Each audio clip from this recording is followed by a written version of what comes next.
स्वप्निल, स्तुति Pandey, how are you? हाँ fine sir, sir. चलिए हम लोग बिना टाइम फाइन वेस्ट सर। किए अपनी क्लास शुरू करते हैं ताकि हम एक एक मिनट की कीमत समझें। ओके, सो स्तुति, आपके यहाँ पर साथ में हिंदी की लेक्चरर है और हमारे स्टूडेंट्स भी हैं। आप मराठी पर्सन से कोई व्याकरण रिलेटेड क्वेश्चन पुट अप करें प्लीज, शिवानंद से। हिंदी व्याकरण। मैडम इनका मराठी है पर आप व्याकरण पूछो रिलेटेड क्वेश्चन, व्याकरण तो कॉमन ही होगी ना मैडम। जी जी सर जी। सर आप हमें अव्यय क्या समझ सकते हैं? वाच। क्या मैडम? सर आप बताइएगा कि आप वाच जिसको हम इंग्लिश में वॉइस बोलते हैं। वॉइस। हाँ, तो वाच्य को आप कैसे बच्चों को समझाएंगे? बताइए, मराठी में पढ़ना। तो लगभग पे एखादा सेंटेंस लेंगे, जैसे मैं आंबा खाता हूँ, तो उसमें जैसे प्रयोग का मतलब ये होता, मतलब वाक्य वाच का मतलब ये होता कि कर्ता का, कर्म का और क्रियापद का जो संबंध रहता है वो हम प्रयोग से या वाच्य से बता सकते हैं। तो हम जो कर्ता का और कर्म का, कर्ता का और जो क्रियापद का संबंध रहता, अगर कर्ता की वजह से क्रियापद चेंज होता है तो वो कर्तरी प्रयोग में आता है, जैसे मराठी में कर्तरी प्रयोग कहते हैं। और अगर कर्म की वजह से क्रियापद में कोई चेंज आता है तो उसको कर्मणि प्रयोग कहते हैं। वैसे प्रयोग के 3 प्रकार पड़ते हैं, कर्मणि, कर्तरी, कर्मणि और भावी।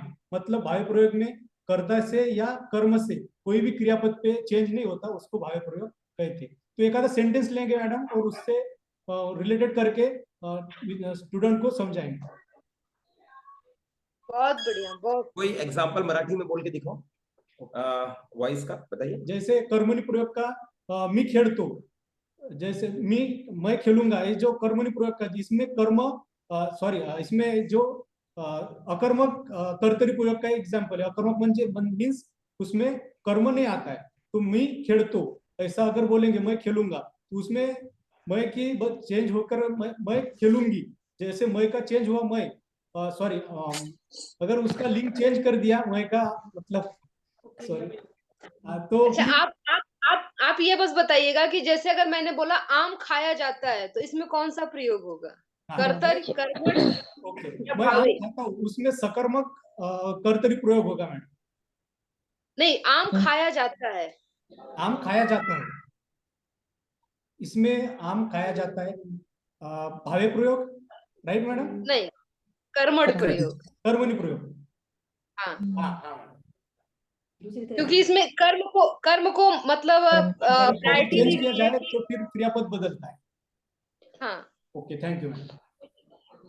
Next member Vijay Lakshmi. आपके पास दो हिंदी की टीचर है और हमारे टीचर्स भी यहाँ बैठे हैं पंजाबी के और अलग सब्जेक्ट्स के। आप कोई भी हिस्ट्री, एसएसटी, फिजिकल, कोई भी question. Shubhanil, how are you? Fine sir. Shubhanil, काफी दिनों बाद आए हो आप। सर पापा मेरा का तबीयत क्वेश्चन है। ठीक ना था। ओके बेटा, हाँ जी पूछिए विजय लक्ष्मी। जो जो एसएसटी के लोग हैं उनसे है, हाँ जी। ब्लैक होल की घटना किसके शासनकाल में हुई थी? एग्जैक्ट प्लेस तो नहीं पता मैम, लेकिन ब्लैक होल में ये था कि एक छोटे से प्लेस में बहुत सारे लोगों को इकट्ठा कर दिया गया था, उसमें कुछ तो ऐसे ही दम घुस के मर गए थे। एग्जैक्ट प्लेस बंगाल का शासक क्या? सिराजुद्दौला। सिराजुद्दौला, हाँ। बिल्कुल। जिसमें एक छोटे से कमरे में लगभग 150 लोगों को बंद कर दिया गया था। कितने लोग का मौत हुई इसमें? 1756।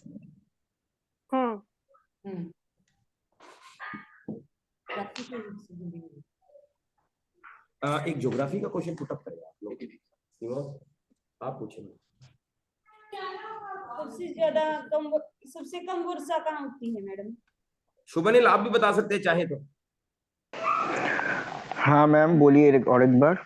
सबसे कम वर्षा कहाँ वर्ल्ड में? वर्ल्ड में या इंडिया में, क्या बोले? इंडिया में है। अर्थ पे। अर्थ पे सबसे कम वर्षा का होती है, ये तो सहारा डिजर्ट हो गए, कालारी डिजर्ट, सहारा डिजर्ट। इक्वेटर पे सबसे ज्यादा होती है, ऐसे ही सबसे कम कहाँ होती है? इक्वेटर और उसमें Al Azazia in Pakistan,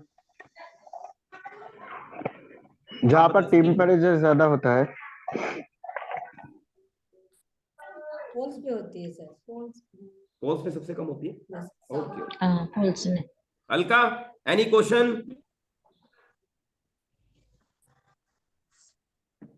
हाँ जी सर एसएसटी की आज कोई नहीं है लगता है। है मैडम, है ये बैठे आपके सामने, आप पूछने वाले बने।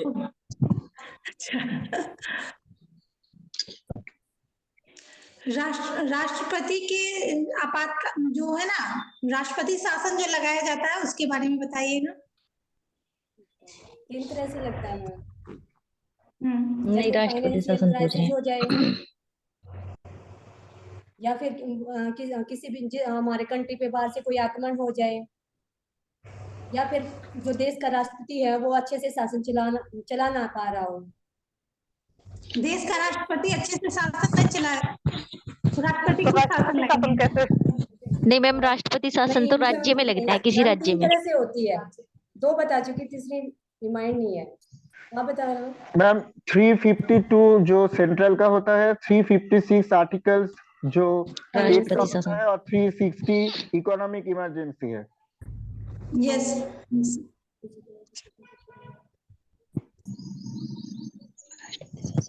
हमारे 7th शेड्यूल में लिस्ट दी गई है डिवीजन ऑफ पावर्स, उसके बारे में बताएगा कोई? अलका, अब कैसे? Yes sir. शुभानिल, बताओ, आप लोग जवाब दो। टीच करके बताना है सर। हाँ जी। टॉपिक पे कैसे लेके जाएंगे? टॉपिक पे कैसे लेकर आएंगे? ओके स्टूडेंट्स, आप बताइए, जब आप स्कूल में पढ़ते हैं तो क्या सारे काम आपके टीचर ही करते हैं या स्टूडेंट्स ही करते हैं, या सबके अलग अलग पार्ट है? जैसे देखिए, प्रिंसिपल जो उनका हेड वो रहते हैं, उसके बाद टीचर जैसे क्लास में क्लास लेते हैं, आप लोग को पढ़ाते हैं। उसके बाद कुछ पीटी टीचर होते हैं जो आप लोग को एक्सरसाइज वगैरह करवाते हैं, और वैसे में कुछ कभी क्लास में एक मॉनिटर भी होता है जो अगर टीचर नहीं रहे तो उस समय में उनको आप लोग का डिसिप्लिन में रखते हैं। उसी तरह जो हमारे देश का भी शासन है, तो उसमें जो अधिकार है वो किसी एक आदमी के हाथ में नहीं है, उनको उस अधिकारों को बांटा गया है। हमारे देश में सत्ता का विकेंद्रीकरण है, कुछ अधिकार जो है केंद्र सरकार के पास है, कुछ राज्य सरकार के पास है, और कुछ ऐसे अधिकार हैं जो दोनों के पास है, जिससे दोनों ही कानून बना सकते हैं। तो जो अधिकार राज्य के पास है वो राज्य सूची में आते हैं, और जो केंद्र के पास है वो केंद्र सूची में आते हैं, और जो कुछ ऐसे अधिकार हैं जिन पे दोनों ही कानून बना सकते हैं वो समवर्ती सूची में आते हैं। Good ma'am, thank you ma'am. Very good. स्तुति, आपका क्वेश्चन? जी सर, सबसे कॉमन है जो पेडोलॉजी से रिलेटेड है। मुझे कोई बताएगा कि पोर्टफोलियो क्या होता है? जो स्कूलों में बच्चों से रिलेटेड जो चाइल्ड सेंटर्ड एजुकेशन होता है, उसमें पोर्टफोलियो क्या रोल प्ले करता है और पोर्टफोलियो होता क्या है? क्वेश्चन रिपीट करना। बच्चे की संपूर्ण गतिविधि। पोर्टफोलियो से क्या आशय है, और जो हमारे ये सीबीएसई से जो स्कूल हमारे ऑर्गेनाइज हो रहे हैं, चल रहे हैं, इनमें पोर्टफोलियो बच्चों के विकास में किस तरीके से रोल प्ले कर रहा है? आबा, you want to answer this question? Yes sir. हाँ जी, दीजिए। पोर्टफोलियो एक तरीके का परफॉर्मेंस रिकॉर्ड होता है बच्चे का पूरे साल भर का, या उसका एकेडमिक रिकॉर्ड कह सकते हैं। तो उसमें जो टीचर अपना फीडबैक मतलब लिखती है, बच्चे अपना फीडबैक जो बताते हैं, वो पूरा रिकॉर्ड होता है पोर्टफोलियो में। इसमें डेली रूटीन का भी वर्क रहता है मैम। हाँ सर, डेली रूटीन का भी रहता है। Anybody else want to speak more? Sir, it is a part of continuous and comprehensive evaluation. Generally, it records everyday activities of the students apart from studies, the social development, cultural development, attendance, and their moral development also are recorded in the method of portfolio. Yes sir. It is a part of continuous and comprehensive evaluation. Very good. Yes Vijay Lakshmi, आपका question put up करिए। Sir मेरा question Hindi वालों से है okay कि साहित्य अकादमी 2022 किसे दिया गया है? मुनेश, एक बार फिर से रिपीट कीजिएगा अपने क्वेश्चन को। साहित्य अकादमी 2022 का पुरस्कार किसे दिया गया है?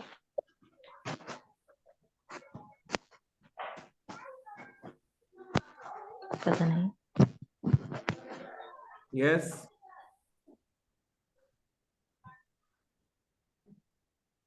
चलिए बता दीजिए मैडम फटाफट, विदाउट। बद्रीनाथ, उनकी कविता है तुमड़ी के शब्द। तुमड़ी के सब। Shubhanil, I want you to ask one question from our candidates. हमारे फिजिकल एजुकेशन के टीचर से क्वेश्चन पुट अप करो शुभानील आप। ये रजनी है, वो शीतल है, क्वेश्चंस पुट अप कीजिए। हाँ सर बोलिए। Physical education, why physical education is must be needed in every student in the class?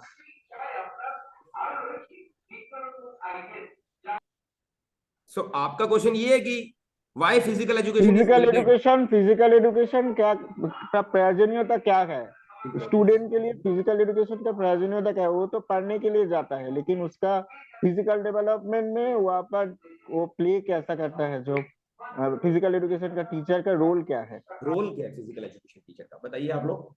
Ji sir, physical education, आप ऐड करना जो भी है बोले। हाँ जी। फिजिकल एजुकेशन जो टीचर होता है उसका सबसे बड़ा रोल होता है कि वो खिलाड़ी को एक अच्छा प्लेयर बनाए, हर जो टेक्निक होती है, जो स्किल होती है, उसके बारे में उसको बताए।